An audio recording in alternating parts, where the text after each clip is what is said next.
Ladies and gentlemen, please welcome Chairman of TITRA, James Huang. 各位女士、各位先生，让我们欢迎外贸协会黄志芳董事长。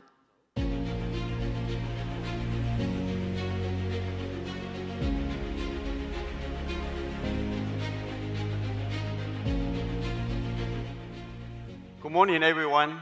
Welcome to COMPUTEX. I'm James Huang, the host of COMPUTEX. As the organizer of COMPUTEX, TITRA is honored to host global technology leaders. Today is particularly special as we welcome Foxcon to the COMPUTEX keynote stage for the very first time. Under the leadership of Chairman Liu, Foxconn has been undergoing a remarkable transformation, placing AI at the core of its growth strategy. From AI-optimized manufacturing to smart electric vehicles, data centers, and edge computing, Chairman Liu has redefined Foxconn's role, not just as a manufacturer, but as a global enabler of intelligent manufacture. With deep engineering expertise and a clear vision for the future, he is driving Foxconn to the forefront of the AI economy. But before Chairman Liu joins us, let's watch a quick video on Foxconn's AI vision.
Ladies and gentlemen, please join me in warmly welcoming the chairman of Foxconn, Mr. Yang Liu.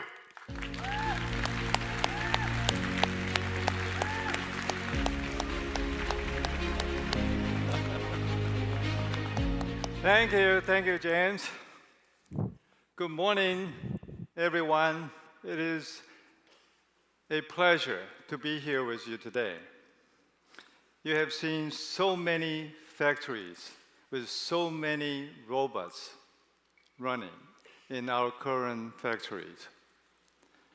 And these factories, later I'm going to show it to you that it has changed. It's changed because of AI. So, where's James? James is gone. Okay. Anyway, I'd like to thank James for inviting me to be here for this very important event, the COMPUTEX, to say something about Foxconn's endeavor in the AI. And after taking this mission, I've been thinking about what should I deliver. So what can our customer, our audience, will feel beneficial after hearing this speech. So I've been thinking about this. So, after so many days of thinking, finally I thought, I'm not going to talk to you about technologies because we have, very technical experts. They are going to talk about technologies. I'm not going to share with you our business in AI because it's some of it are confidential. But what I decided to share with you is the train of thoughts, how Foxconn get to this point with our AI factories. So, next, it actually all starts from here. About a year and a half ago, when we had our HHTD 23, we sit in the meeting room in a hotel with Jensen. And Jensen hand-drawn this picture. I look at this picture, I say, wow, what does it mean? Okay, ever since these pictures, the spirit is there, but it's changed, it evolved. So let's look at what we have done with a video that we prepared together with BCG to show you what we have gone through in the last year and a half. Let's play the video. Foxconn is a leader in electronics manufacturing, highly automated and scaled worldwide. Now we're entering a new era, powered by AI. We call it Genesis. With our rapid global expansion, expert production technicians are rising in demand. But seasoned talent is short in supply. Our AI agents capture expert knowledge in areas like defect resolution and equipment tuning, handling 80% of the work, so humans can focus on the most complex 20%. These agents learn, adapt, and orchestrate production, improving cycle time over 10% while generating tokens that lay the foundation for agentic AI. To scale expertise across factories, we're creating next-generation robots that go beyond simple hands and eyes. Using NVIDIA's Omniverse, we train robotic brains using millions of simulations, making them instantly effective in the real world. We call this physical AI, a new form of intelligence that adapts and handles complex tasks with zero human touch. Genesis is a powerful foundation, combining innovative use cases, token repositories, and an enhanced tech stack to deploy AI at scale. Together with leading partners, we are transforming manufacturing. Foxconn Genesis, the next era has already begun. Okay, so this is Genesis. And this is still a work in progress. So there are still things that are evolving. And through this journey, we come up with many new ideas. And the very first new ideas is about the future factories. You will have one physical factory together with two other factories, which are very, very important. One, we probably heard about the digital twin, the Omniverse digital twin factories. So before you create your physical factories, you can build your factory on Omniverse and practice it and optimize it through without the actual factory being built. In the past, we thought, with Omniverse, that's already good enough. But with Omniverse, it can already create data. And with that data, if we use it properly with the AI factory, then we may be able to create a base set of model that can be used when the actual factory is built. So we think in the future, the factory will be like this, with the physical factory will appear the last. The first one you will have will be the Omniverse digital twin factory, and then the AI factory will be the second one. And once you have the model built and the digital twin optimized to a certain level, then you can have your actual factory. And that's the vision that we see for the future factories. Next. And what you have seen that with the BCG effort, we have gone through so many use cases. And these use cases, after accumulating many, many hours of work with our technicians, we have very important finding, which I would like to share with you. And before this experiment or this study, we thought, with Gen AI, we can maybe replace every human. But very quickly, we realized, no, it will not. If you look at this chart, the white curve is a human technician. How many times it will take the technician to try to reach to a certain level. And that's typical human. And with the blue and the green line, this is done with Gen AI's help. And you can tell with Gen AI very, very quickly, with 2 to 3 times of trying, it can reach 80%. But after 80%, look at the curve. It flattened. Okay. So the human can do much better than the Gen AI after 80%.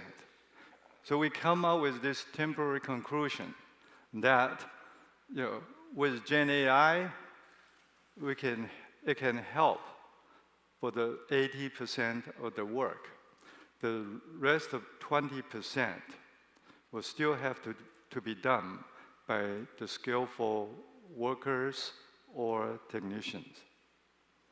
Okay, that's a very important finding I would like to share with you. Okay. Next.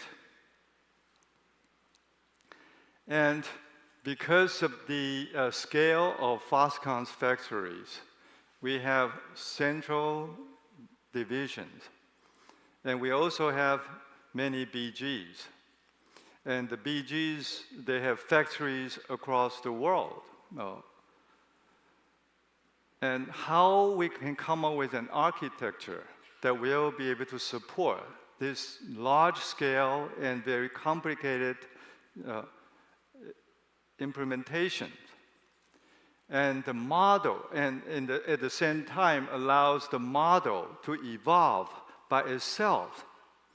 And it requires a very, very complicated, the architecture becomes very, very important. We're still, it's still evolving. But we think with this initial architecture, we should be able to get to what we want so that the model, the base model created by the central department can then be utilized by the BG's factory all over the world. And then they can continue to train with their factory actual data. And those data and the trained models can then feed back to the central model. And the model in the central can then share the result to all the factories in the companies.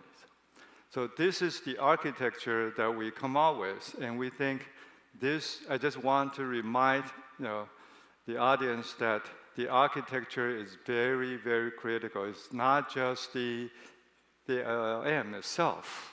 And how are you going to deploy the result of the LLM or the Gen AI is becoming very, very critical. Okay. So, next. While we're doing the smart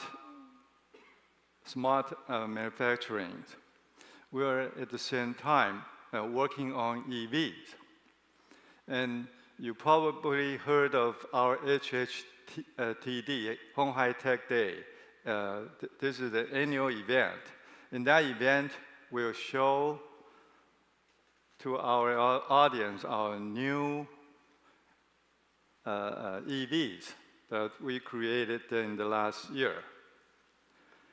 And the very first product that we delivered, we shipped to the market, is the e-bus. And with that e-bus running on the streets in Kaohsiung, with a lot of sensors in the e-bus, on the e-bus. And we collected a lot of data of the street. And very quickly, we realized that, how are we going to utilize this data? We started looking for some way to share the data with the government and with the enterprises. And then, we realized that a lot of so-called smart city applications, they all work in silo. On our next page, we're going to talk about the smart city platform to address that problem. But with smart EV, we are going to provide the smart EV platforms to our potential customers. And these platforms will include the onboard and off-board applications. And these platforms, we will open it up to our customers, and also we plan to open it to make it a reference design for our MIH members, okay? And we are almost there. And with Smart EV, the most recent news is that we made the announcement together with Mitsubishi. Mitsubishi will be the very first car OEMs utilizing our reference models. With that reference model, for our customers, they can use our reference models, maybe 80% of their work can be eliminated. They don't have to do the 80% of the work. Only they have to put 20% of their effort in making their new EVs. And that's very, very common in the PC industry.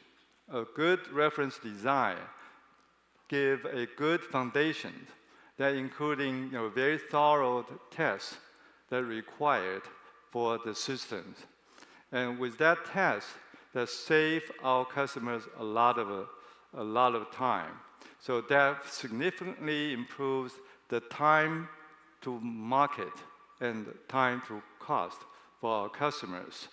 Please stay tuned with this new EV announcement. Next, we talked about the smart city while we were doing the e-bus, and we realized that most of the smart city applications, be it smart transportation, smart hospital, or smart schools, or smart buildings, they all work in silo. They don't work together. And we realized that we need a platform for all these smart city applications to build on top of it. So that with this platform, it will connect the government, the enterprises, and the citizens through this platform. And this platform will support the not only the data sharing, but also the knowledge sharing. Okay. So with these smart city platforms, currently we are implementing it in Kaohsiung, and also we have a number of other cities in Taiwan is currently working with us on the smart city project. We also have cities outside of Taiwan working with us. So once we have the smart city platform done, I think it will be sometime in a year, we can show to you that, hey, with this platform, how easy and how useful it is to share data, and to share the knowledge between all these applications. Next. Therefore, with the smart manufacturing and smart EV and smart city, all these ideas came about because of that little drawing. Okay. And we've been thinking, wow, maybe this is it. We need AI factories to power these 3 smart platforms. That's how we put all this together. And we make these 3 platforms and examples of how AI factory can do, what AI factory can do. Okay. So we demonstrated this idea in our, even at the GTC 25. GTC 25 about these ideas. So you probably heard about 3+3 initiatives in the past from Foxcon. Now we add another 3 after the 3+3 to make 3+3+3 smart platforms becomes Foxcon's new initiatives. Next. With these 3 smart platforms, we need to find a model to support it. We've been looking for models that's adequate to support these 3 smart platforms. We keep looking and realize that most of the foundation models, they're all very generalized. Okay, they don't understand about manufacturing, especially the data. They're all numbers, but the numbers, from different machines means different things, and you have to have some understanding of this data in order to understand what it means. And with that finding, we also, together with EVs, also, it's not a general purpose LLM can handle. The general purpose LLM probably can answer, where you want to go, but would it know, if something going to break up, and the signal that sent from certain module means something will happen in the near future. And this knowledge and these tokens, they're all very, very different. If you don't have special training or special way of processing these tokens, it will give you not just illusion, hallucination, but also illusions or wrong answers. So therefore, we thought we better come up with our model to support these 3 applications. And therefore, the Foxconn brand idea comes about. And it's built on top of course, open source models. Currently, we're using Llama 3 and 4, and we sort of created high-quality, large-scale pre-training corpus. And Foxconn Kaohsiung data center will be used, and currently is being used, part of it, to build this model. And this first generation model specialized in reasoning, and that reasoning is a little different from the general reasoning because of the applications. Okay, so the agentic workflow for very domain-specific applications, and this is Fox Brain is going to develop to solve the problem I just described. And we plan to open it, to make it open source to the communities. Okay? And hopefully, through your joining the open source communities, we can make this model more powerful, more useful. So with the Fox Brain idea, we think, oh, now that we have the applications, the 3 smart platforms, we know that we are going to build a Fox Brain model to support it. Next. Then what do we build those things, those applications, those systems on? We look around, we realize, oh, NVIDIA is not just a chip company. It has a full stack of software to support it. And we realize that, with all the platforms that we talked about and the brand that we are going to create, the NVIDIA has a full stack to support us, to do that. So we're going to build our platforms on top of the NVIDIA AI software stack. Then the next one would be, what hardware should we use? Right? But with this, definitely it's NVIDIA hardware. So we need hardware to run it. We need a tremendous compute power to support it. And that's why you heard the announcement yesterday. Next. The AI factory will build the very first NCP AI data center.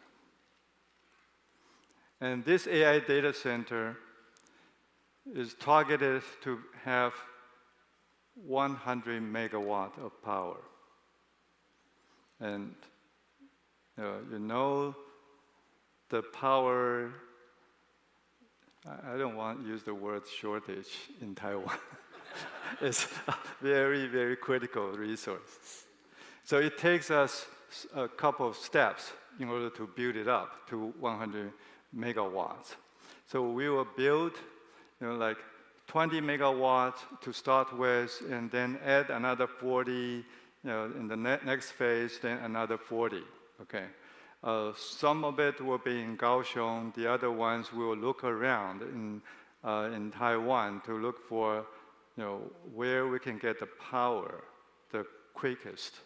Then we will build the data center there. Okay. So with all this AI-related,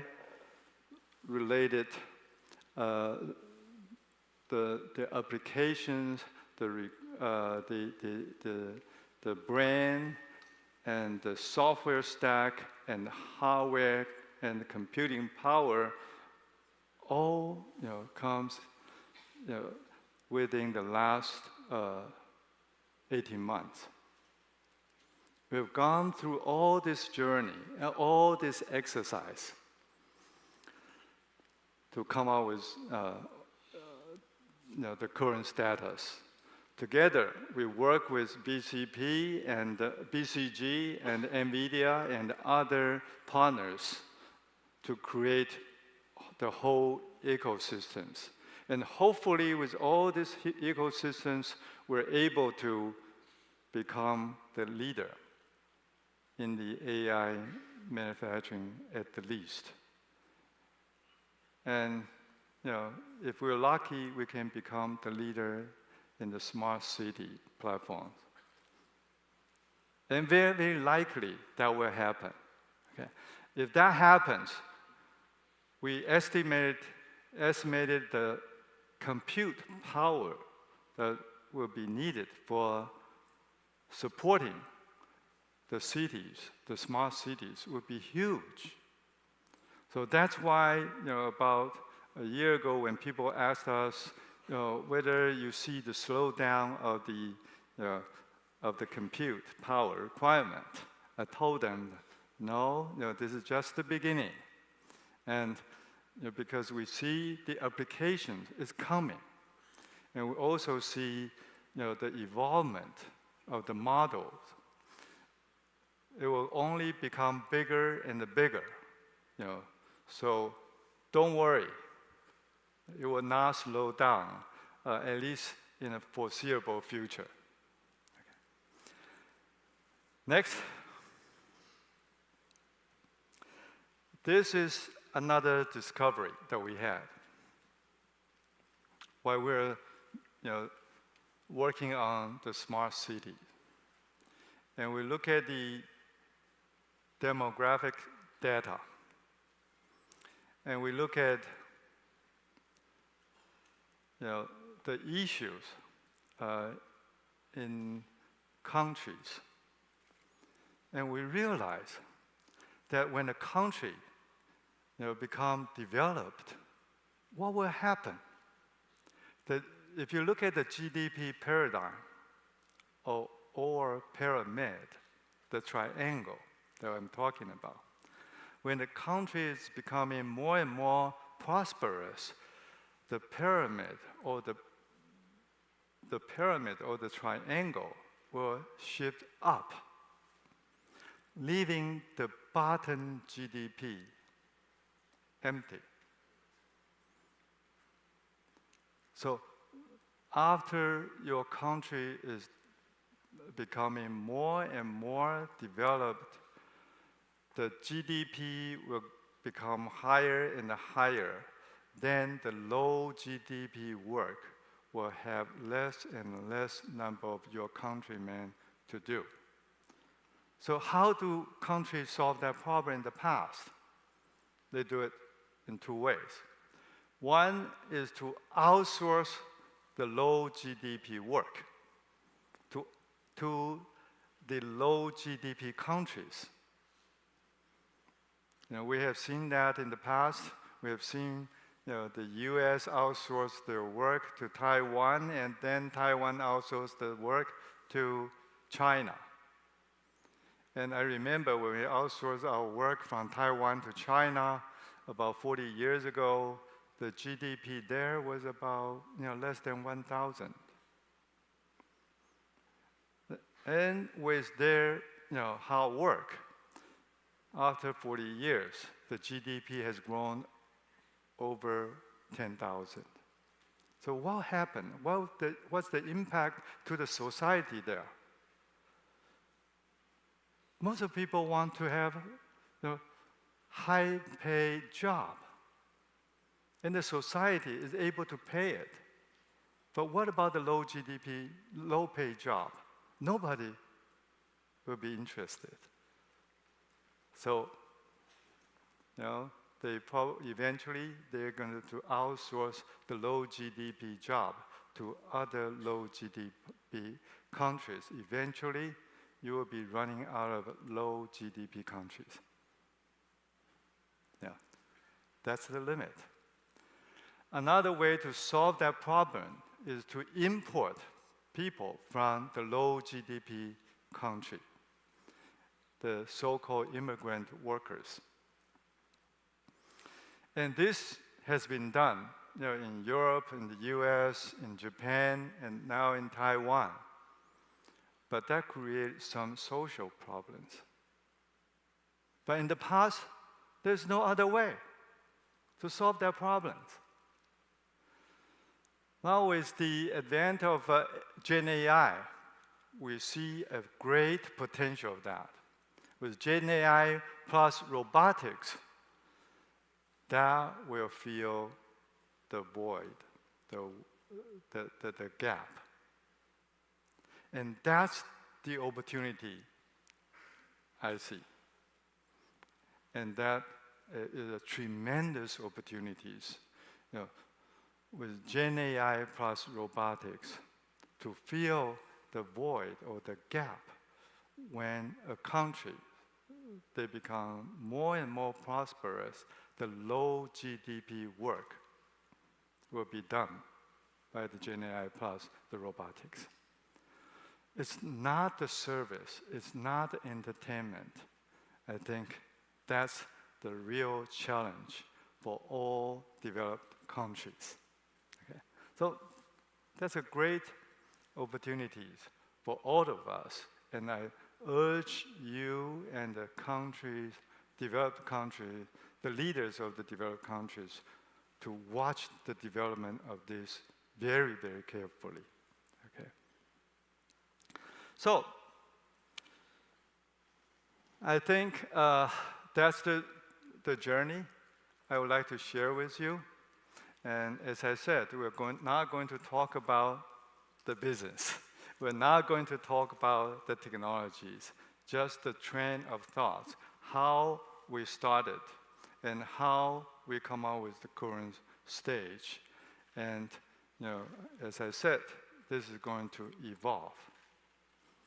And with working with partners like NVIDIA, and the technology leaders, we think with our collaborative work, we are able to accelerate that progress. Okay, so before I introduce, this talk is broken into two parts. The first part, I'm almost done with it.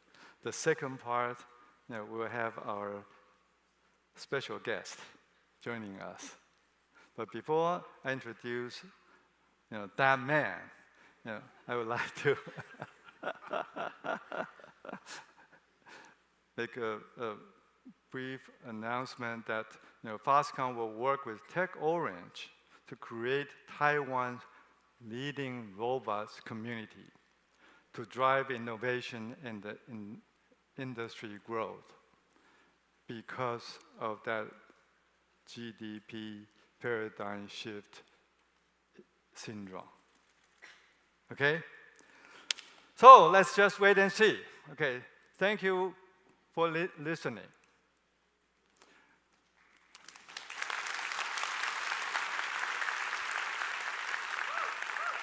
Is our guest here?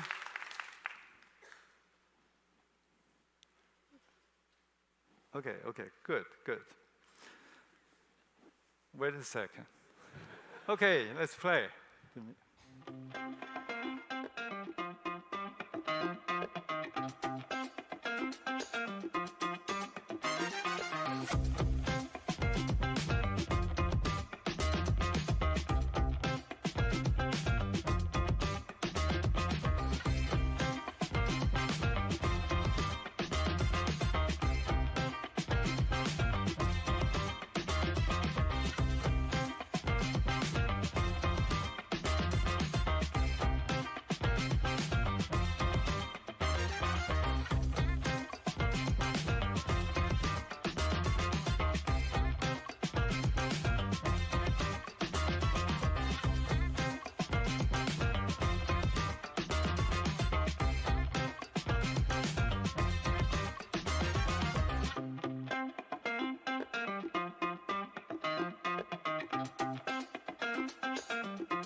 Okay, ladies and gentlemen, let's welcome the superstar of the AI industry and the leader of Team Taiwan. Go Team Taiwan! 大家好 I don't have to introduce you anymore, right? I still love Everybody- being introduced. Jensen, I know you have a very busy schedule. Your keynote I yesterday honestly was have nothing else terrific yesterday. to do. Yeah. Thank you. I remember the last time we had our HTD 23 together, we rode in with a Beauty and the Beast SUV. Do you remember? Beauty and the Beast. The car. okay. The car. In that car, I have to give you, let you know a good news about it. Has been chosen by Mitsubishi to become their car. Wow. And that car will be running on the road roughly about a year from now, Okay. Okay. with the luck you bring. That's awesome. And in the second half of the keynote, what I would like to do is to ask you questions and let you answer. Okay. Okay? So you know, it doesn't matter what you ask. My answer always the same. I hope I will ask. Actually, I collect a lot of questions from the industries and from people who care about you, and compile them into 3 categories of questions. Right. Number 1 is business related. Do you want me to start with the business related stuff? If we start with business related, I will go so long, and then we'll end with just business related. So let's start with business related. I'm afraid to hear about the other two. I'll keeping under control, okay. Okay. But it's not the question that you thought about the business. It's not about NVIDIA chips or system business. It's about the Team Taiwan, the very first question. What is Team Taiwan from your point of view? Well, Taiwan is where our most important partners are. We've been coming here for 30 years. Yeah. And somebody did a count. We have 350 partners here. 350. 350. Wow. Of course, I don't know them all, but apparently, either directly or indirectly, we work with some 350 companies. And you know that the technology supply chain is incredibly deep here. Right. And it's much more complicated than people think. I made a movie the other day that I showed yesterday, and it just shows the breadth and the depth of technology that is here in Taiwan. And so, as a computing company, this is the epicenter of the world's computing industry. This is where it starts.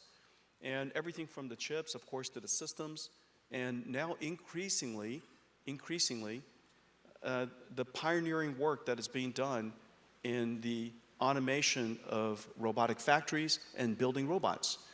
You know very well, this is one of the largest electronic manufacturing regions in the world. Yes. And not only is it the largest, it's the most advanced. And the things that we build here are incredibly complicated. Now, you and I were talking about building GB200 servers. It has 1.2 million components. It weighs almost 2 pounds, completely liquid cooled. Each rack is a couple, $2-3 million. All these numbers.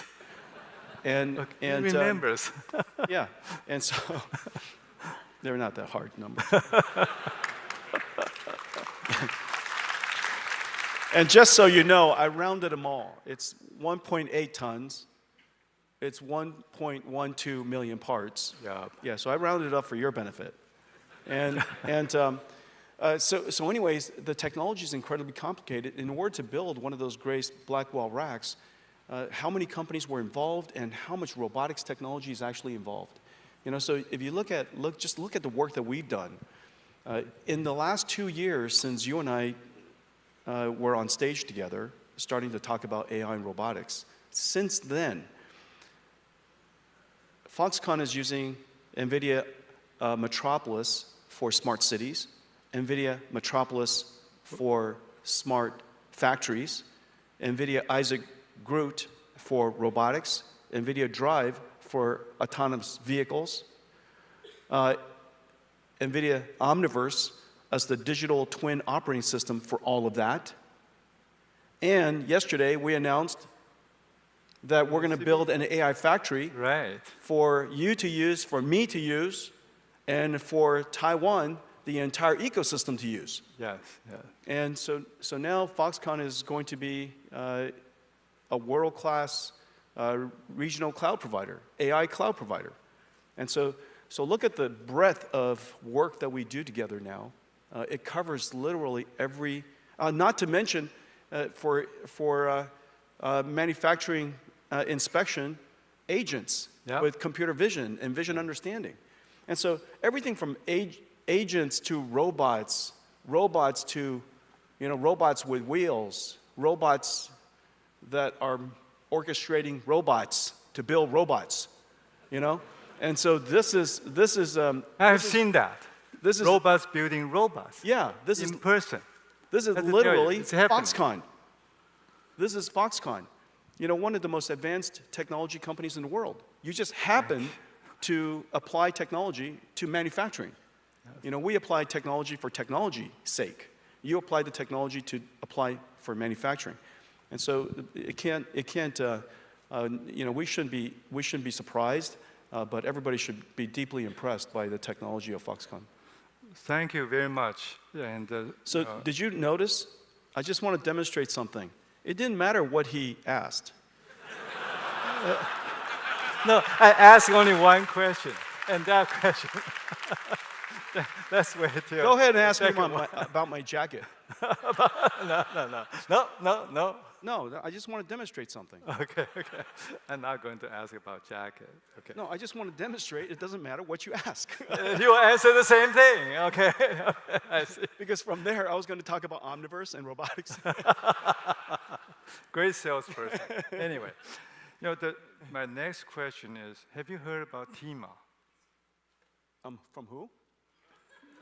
TEEMA. It's an association, Taiwan Electronics and Electrical Manufacturers Association. Did I do something wrong? No. Oh, there's something he doesn't know. I was just made the chairman of TEMA. TEMA. Well, congratulations. Okay. TEMA. Congratulations. Did you do something wrong? I hope no. But anyway, it's the largest association in Taiwan with more than 3,000 members and accounts for over 50% of export value of Taiwan.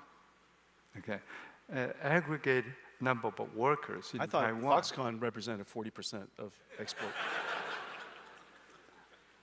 Well, 37%. Because our business model, we're worldwide, so the revenue counted in Taiwan is only about half. Okay. Yeah. So TEMA is the association. I think most of the members are, most of your suppliers are members of TEMA. Mm-hmm. Okay. With this rapid changing AI industry, what advices do you have for your suppliers in the TEMA, as a TEMA member? Mm-hmm. Any advices for them? Yeah, I do. It'll come to me in just a second. But I'm just going to have to start. I do. So let me make an observation. In fact, vast majority of the industries, the companies focused on industries, has largely been left behind during the software revolution. And the reason for that is because you're obviously an industrial because you understand mechatronics. You understand mechanicals, you understand chemicals, you understand the deep physics part, the sciences part of industry. That industry was formed out of the last industrial revolution. And Taiwan is excellent in those industries. But when software came, it was a brand new skill, and those skills were quite unusual and quite unnatural for these companies. Number one. Number two, first observation. The second observation is that when AI started 10 years ago, it was very interesting, but not very useful. Not very useful for the industrial companies. And the reason for that is because the AI understands English, but it doesn't understand physics, which is what you need. Everything that you do needs physical understanding, physical intelligence. You know, when I roll a ball underneath a car, my dog knows to either go underneath the car or go around the car. But the AI thinks the ball has disappeared out of this universe. And so we need to have physical common sense. Now we're developing both of those things. Now, why is AI so great? The reason for that is because you teach an AI, you don't have to program an AI. Software programming skills is no longer as vital as it was before. You have an opportunity to leap the software chasm and go directly to AI. In fact, I can prove it to you. Everybody is a software programmer now. The definition of a software programmer is somebody who programs a computer to do something. Right. That's a software programmer. Give me an example of somebody who can't tell ChatGPT to do something. And if you don't know how to even tell ChatGPT to do something, you say, ChatGPT, teach me how to teach you how to do something. Yeah. Isn't that right? And ChatGPT writes a very nice prompt and says, try this. And I say, okay.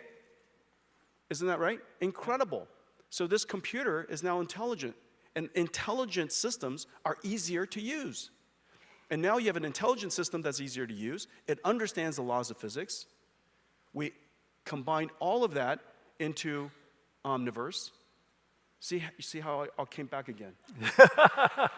It came all the way back into Omniverse, which you are using as a digital twin. Yes. Isn't that right? Yes. And within the digital twin, you could design your plants, you could operate your plants, you could simulate your plants, and plan everything before you operate it greenfield or brownfield. Exactly. Isn't that right? And so all of a sudden, every company in TEMA is now a technology company. And has to be, right? Has to be a technology company. It doesn't matter what you ask me. Okay. Now, if I switch to ask one-track mind. personal related questions. It's going to come right back to TEMA. Okay. I think for TEMA, I think they heard it, and they will have to keep up with the AI and transform themselves to have more and more software capabilities. Yeah. Right? And in fact, look, every company needs to do what Foxconn did. When you and I first talked about AI, you didn't talk about AI and read about AI and kept thinking about AI. You just started working on AI. Just get to it. You know, of course, the technology 2 years ago is not as advanced as it is today. Right. Right. But you knew that. You knew that it was going to get better. You knew that technology was going to get better. Of course it does. It's getting better at 1,000,000 times every 10 years. 1,000,000 times every 10 years is like changing every day. And it is. AI is changing every single day. And so, but you engage it today with an expectation that these challenges that you're experiencing are going to get solved almost by itself. But you've got to get engaged right away. Everybody has to develop a system. We have a system available to you. You bring it to your company, and you know, Foxconn and I will build it for you. All the software is available for you. We're already integrated into all of your software developers, whether it's Cadence or Siemens or right, Dassault or Autodesk or whoever it is. We're already working with all of your software developers. Omniverse is integrated into all of that. Nemo is integrated into all of that. And so you could start trying AI. And it's amazing what you've produced in just the last couple of years. The demos you showed me, you know, your factories are basically complete digital twins, and they look so real. Yes. They look so real. Robots working inside it, incredible. So in the past, we have physical factories.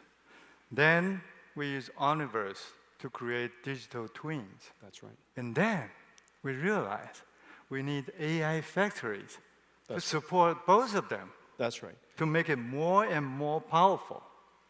And all these changes evolve so fast. And the reason why it's evolving so fast, it's all because that man, you, created chips running so fast and advancing so fast every year.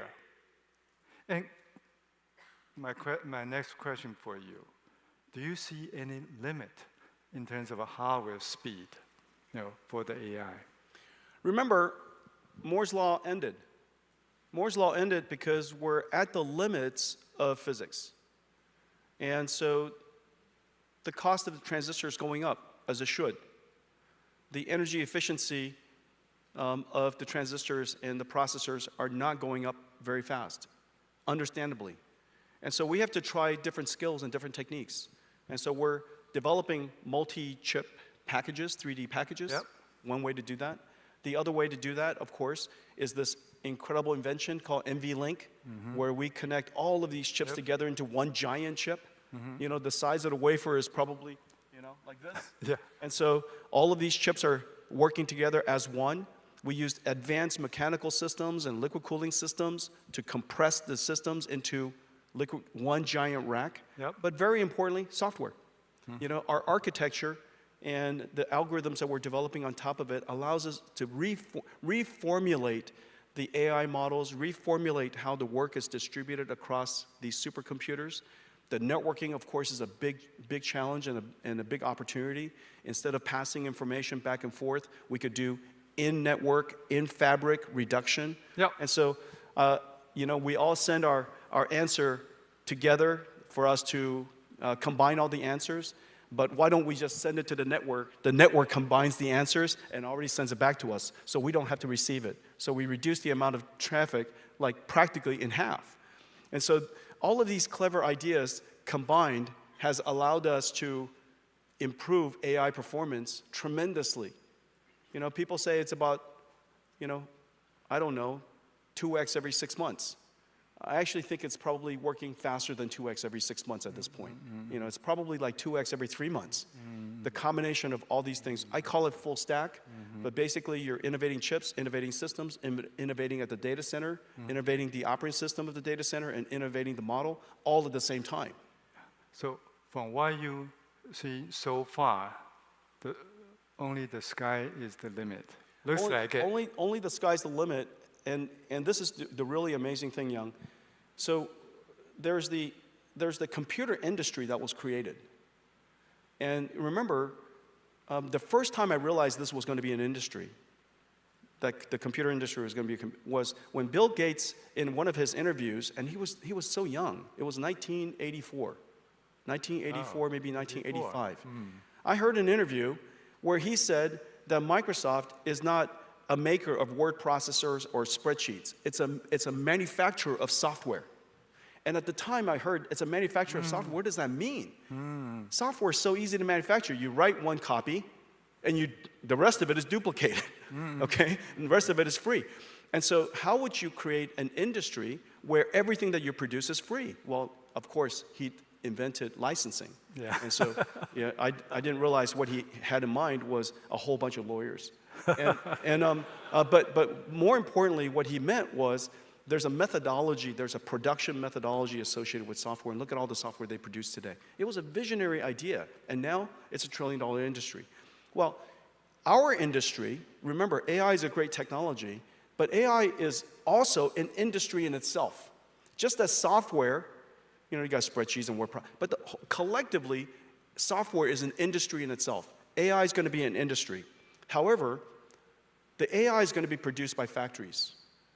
And so now you just have to think, how large is the automation, agents and robots industries that we'll support?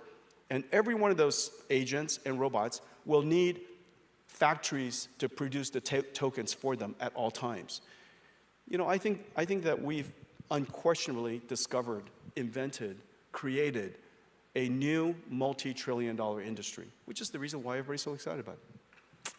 Excellent, excellent. Okay, so the time is running short. I'm trying I have so many other much questions. as I can to exhaust all of the time. Thank you, thank you.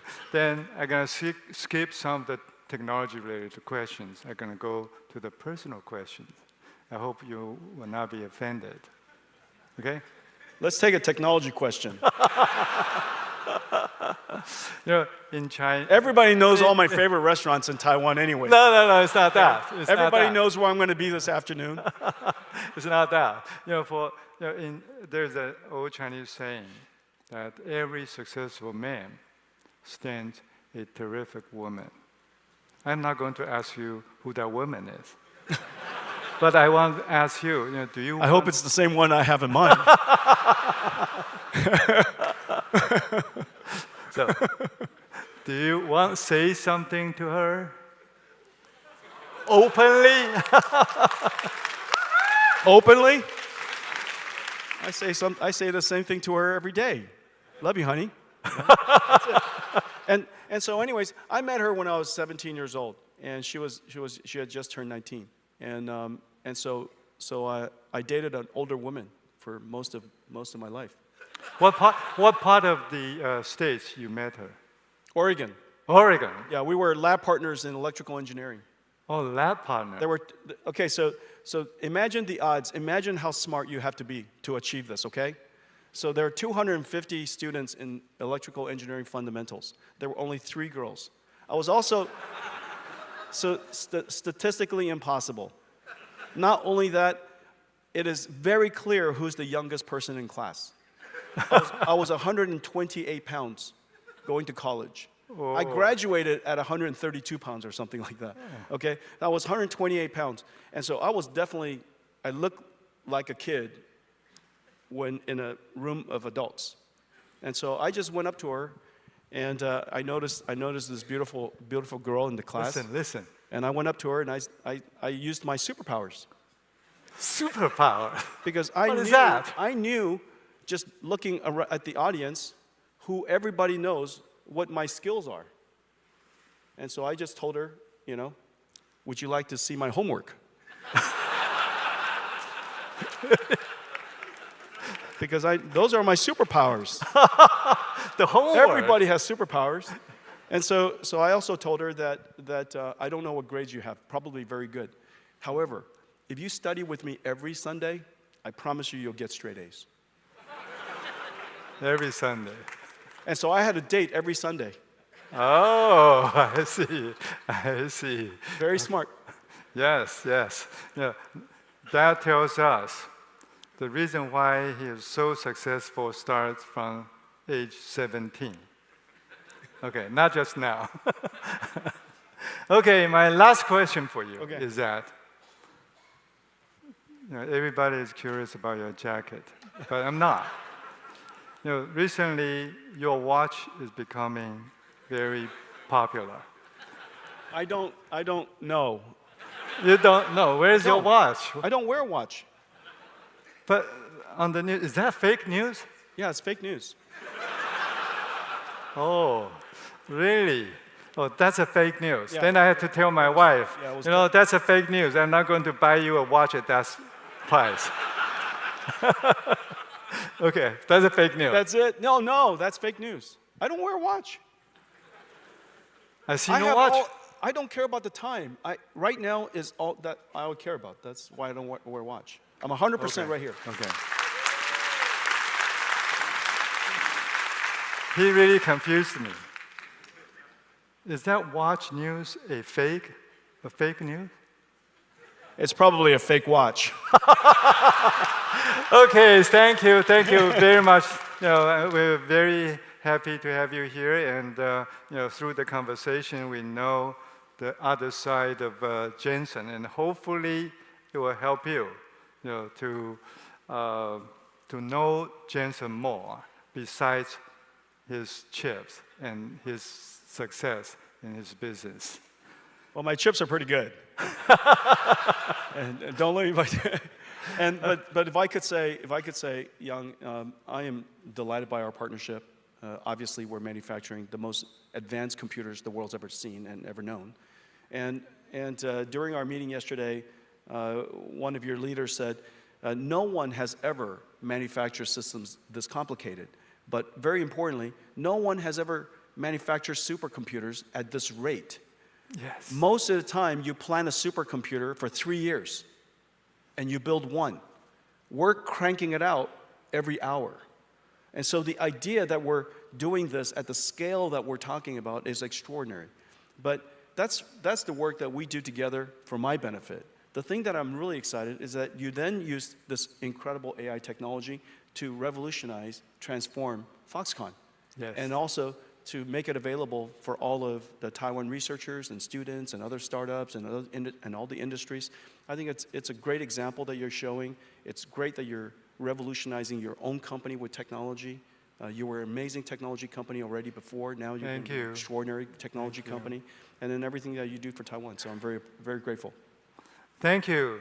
Thank you very much, James. All right. And thank you for your time. Thank you, everybody. Thank you. 谢谢，拜拜。